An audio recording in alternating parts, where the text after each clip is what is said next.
Hey, what's going on, everybody? Andrew Dawson here with Operation for Freedom. I want to talk about what is exploitation today, break it down, explain to you exactly what exploitation is, and hopefully it makes some sense. It's going to be good. Okay, so let's break this down real quick. There's a couple ways that we can look at defining exploitation, and we work in trafficking every day. This is our entire life. We've committed our life to it here at Operation for Freedom.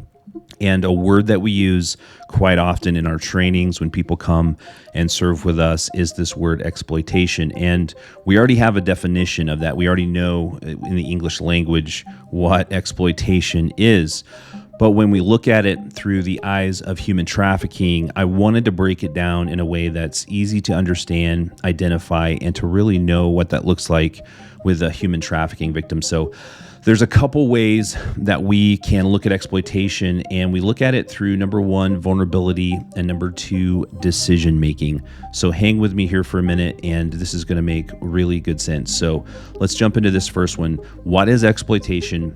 Number one, it revolves around this thing called vulnerability.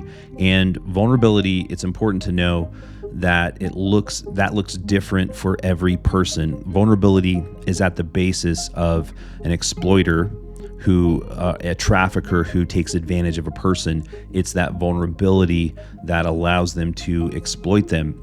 Exploitation is definitely directly connected to vulnerability, and it depends on that vulnerability as to how a trafficker will manipulate them into doing the acts that they want them to do. And so some of the vulnerabilities that we face as an organization working with victims are right here. Number one, emotional, and then number two is physical, and these definitely differ. So emotional is relationships, it's abandonment, it's mental health, shame, grief, fear. All of these things can be used as a tactic or a leverage point where a trafficker can then use that as a manipulation point or low self-esteem.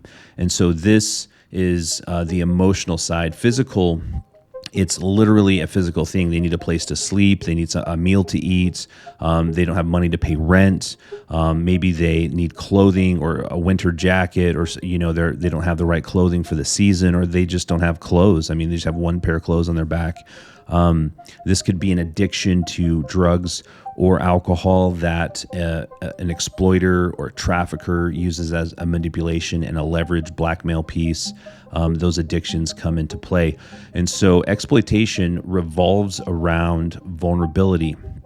And the second part of this is how we connect it and define exploitation is decision making. We've got to look at a potential victim or somebody we're dealing with and decide if they have the ability to make an unclouded, clear decision, that they are making decisions on their own and not based on one of those vulnerabilities. Because we all know when we're in a desperate mode and we're desperate for something, we're willing to drop our standards, lower our values, compromise to make a decision.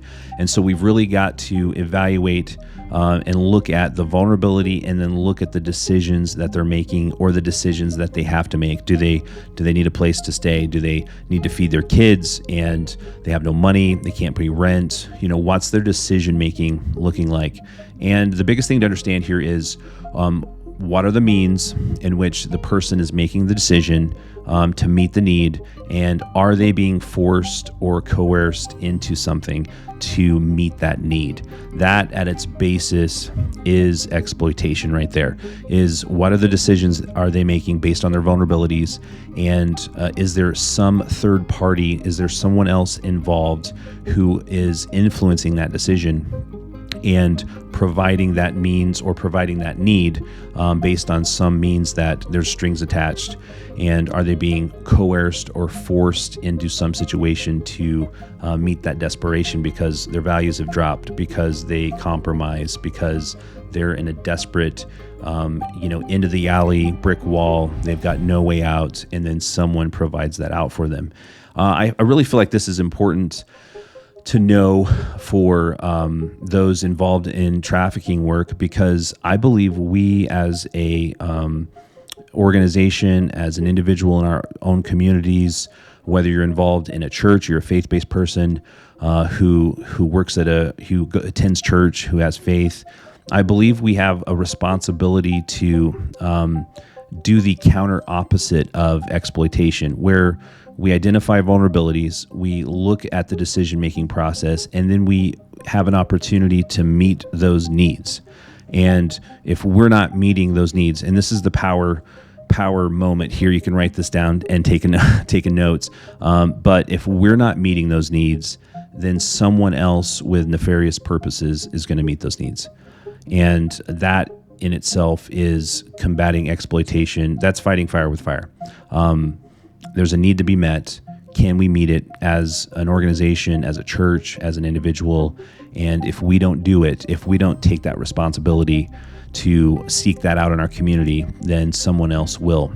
It's a huge part of prevention.